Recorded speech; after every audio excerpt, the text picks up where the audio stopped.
Tangerang, Fakultas Ekonomi dan Bisnis Program Studi Manajemen semester 6. Di sini kami akan menjelaskan tentang mengenai pengambilan keputusan dan analisis rasio keuangan dengan menggunakan buku referensi yang berjudul Teori dan Praktik Pengambilan Keputusan, karya dari Dr. Hamdani, STMMMAK. Kita perkenalan dulu ya teman-teman, karena tak kenal maka tak sayang. Perkenalkan, nama saya Sembilan Widya Stuti. Nama saya Anggi Novianti. Nama saya Linda Amalia. Nama saya Alvina Barwati.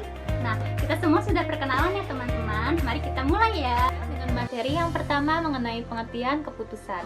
Keputusan adalah hasil pemecahan masalah yang dihadapinya dengan tegas. Hal itu berkaitan dengan jawaban atas pertanyaan-pertanyaan mengenai apa yang harus dilakukan dan seterusnya mengenai unsur-unsur perencanaan. Selanjutnya ada pengertian pengambilan keputusan oleh para ahli. Di sini ada yang pertama menurut George R. Terry. Pengambilan keputusan adalah pemilihan alternatif perilaku kelakuan tertentu dari dua atau lebih alternatif yang ada. Yang kedua ada menurut S. P. Siagian. Pengambilan keputusan adalah suatu pendekatan yang sistematis terhadap hakikat alternatif yang dihadapi dan mengambil tindakan yang menurut hitungan merupakan tindakan yang paling tepat. Selanjutnya ada fungsi dan tujuan pengambilan keputusan. Fungsi pengambilan keputusan untuk individual atau kelompok baik secara institusional ataupun organisasional. Sifatnya futuristik. Selanjutnya ada tujuan pengambilan keputusan. Yang pertama, tujuan bersifat tunggal atau hanya satu masalah dan tidak berkaitan dengan masalah yang lain. Yang kedua, tujuan yang bersifat ganda atau masalah saling berkaitan, dapat bersifat kontradiktif ataupun tidak kontradiktif. Oke, saya lanjut ya. Materi yang berikutnya adalah faktor-faktor mempengaruhi pengambilan keputusan. Yang pertama yaitu penerimaan tujuan umum mempengaruhi kerjasama dan tukar informasi pembagian disifabilitas tugas kelompok, karena tidak semua tugas dapat dibagi. Yang kedua, komunikasi dan status struktur yang biasanya posisinya tertinggi paling mendominasi dalam kelompok. Yang ketiga, ukuran kelompok. Semakin besar kelompok, semakin menyebar opini. Konsekuensinya adalah semakin lemah partisipasi individu dalam kelompok tersebut. Yang keempat, kesamaan anggota kelompok keputusan kelompok akan cepat dan mudah dibuat bila anggota kelompok sama satu dengan yang lain. Langkah-langkah dalam pengambilan keputusan. Yang pertama ada proses identifikasi atau perumusan persoalan keputusan. Identifikasi masalah dapat dilakukan dengan berbagai cara. Penggunaan 7 tools dalam manajemen biasanya dapat membantu proses identifikasi ini.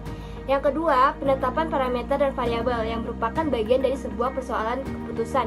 Biasanya pemecahan masalah yang menggunakan model matematika sangat memerlukan adanya variabel yang terukur. Yang ketiga, penetapan alternatif pemecahan persoalan.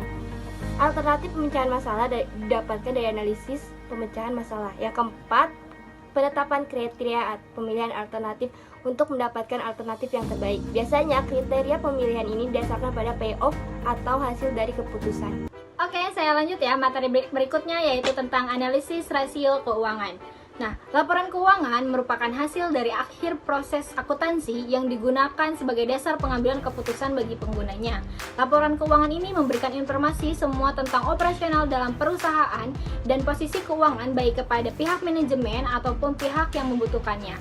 Berikut ini beberapa laporan keuangan. Yang pertama, laporan laba rugi atau income statement. Yang kedua, laporan neraca atau balance sheet. Yang ketiga, laporan saldo laba atau statement of return and earning. Yang keempat, laporan arus kas atau statement of cash flow. Dan yang kelima yaitu catatan atas laporan keuangan. Nah, analisis rasio keuangan.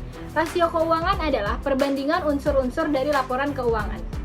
Nah, berikut ada beberapa macam-macam rasio. Yang pertama yaitu rasio likuiditas atau liquidity ratio.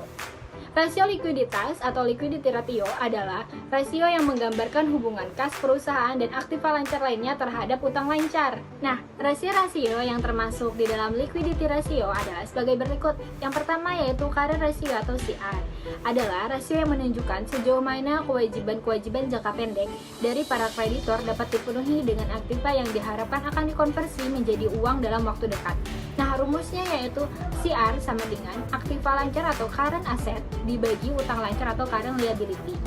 Selanjutnya yaitu quick ratio atau QR. Adalah rasio yang mengukur kemampuan perusahaan dalam melunasi kewajiban jangka pendek tanpa dikaitkan dengan penjualan persediaan. Rumusnya yaitu QR sama dengan current asset dikurang inventory dan dibagi current liability. Yang kedua yaitu inventory to net working capital. adalah rasio yang mengukur atau membandingkan antara jumlah persediaan yang ada dan modal kerja perusahaan. Rumusnya yaitu inventory to NWC sama dengan inventory dibagi current asset dikurang current liability. Yang terakhir yaitu cash ratio, merupakan rasio yang mengukur seberapa besar uang kas dan setara kas yang tersedia untuk membayar hutang. Rumusnya yaitu cash ratio sama dengan cash or cash equivalent dikurang current liability. Oke, saya lanjut lagi ya materi yang sudah dijelaskan oleh rekan saya. Yang kedua, itu ada rasio solvabilitas.